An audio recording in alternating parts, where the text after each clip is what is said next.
முன்னாடி நாள் வச்ச மட்டன் குழம்பு பார்த்தீங்கன்னா, கொஞ்சம் மிச்சம் இருந்தது. ஸோ, அதுக்கு பார்த்தீங்கன்னா, காலையில ராகி களி வந்து பண்ணிக்கலாம் அப்படின்ட்டு தான் பண்ணிட்டு இருந்தேன். இந்த களிக்கு 1 டம்ளர் மாவுக்கு 2 டம்ளர் தண்ணி ஆட் பண்ற மாதிரி இருக்கும். நான் இன்னைக்கு பார்த்தீங்கன்னா, 1 1/2 டம்ளர் மாவு எடுத்திருக்கேன். ஸோ, அதே டம்ளர்ல 3 டம்ளர் தண்ணி அளந்து எடுத்துக்கிறேன். 3 டம்ளர் தண்ணியில ஒரு 1/2 டம்ளர் மட்டும் தண்ணிய எடுத்து வச்சுக்கிட்டேங்க. அதே மாதிரி எடுத்து வச்ச மாவுலயும் ஒரு 2 ஸ்பூன் போட்டு அந்த தண்ணியிலே நல்லா கலந்து எடுத்து வச்சுட்டேன். இந்த களிக்கு பார்த்தீங்கன்னா, நீங்க எடுத்து வச்ச தண்ணி நல்லா கொதி வரும்போது கொஞ்சம் உப்பும், நெய்யும் போட்டு நல்லா கலந்து விட்டுட்டு நீங்கள் கரைச்சி வச்சுருக்க மாவு ஃபஸ்ட்டு போட்டு கலந்துட்டு அதுக்கப்புறமா நீங்கள் எடுத்து வச்ச மாவை வந்து போட்டு நல்லா கைவிடாமல் கலக்கணும். ஒரு 5 நிமிஷம் மூடி போட்டு அடுப்பை சிம்மில் வச்சு குக் பண்ணிவிட்டு அதுக்கப்புறமா அடுப்பு ஆஃப் பண்ணிவிட்டு 10 நிமிஷம் அதை டிஸ்டர்ப் பண்ணாமல் அப்படியே வச்சிடணுங்க.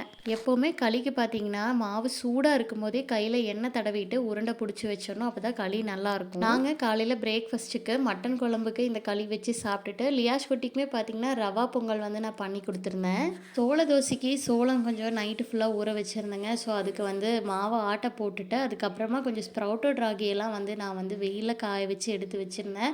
ஸோ அதை அன்றைக்கி பார்த்தீங்கன்னா வறுத்து என் ஹஸ்பண்ட் கிட்ட கொடுத்து விட்டுட்டேன். அவங்க மாவு மில்லில் போய் அதை அரைச்சி எடுத்துகிட்டு வந்துட்டாங்க. இது வரைக்கும் சோள மாவு அரைச்சி வீட்டில் தோசைலாம் ஊற்றுனது இல்லைங்க. ஸோ இன்றைக்கி தான் ட்ரை பண்ணியிருந்தேன். எப்படி வரும்னு தெரியாமல் தான் இருந்தது. பார்த்தா நல்லா முருகலாக சூப்பராக வந்திருந்தது. மதியானம் வச்சு சாம்பாருமே கொஞ்சம் இருந்தது. ஸோ லியாஷ் குட்டிக்குமே ஊத்தாப்ப மாதிரி நல்லா வேக வச்சு கொடுத்துட்டு எங்களுக்குமே பார்த்தீங்கன்னா நைட் டின்னராக அதான் எடுத்துக்கிட்டோம். வீடியோ பிடிச்சிருந்தா லைக் பண்ணிவிடுங்க. மறக்காமல் என்னோட பேஜை ஃபாலோ பண்ணிவிடுங்க. நன்றி.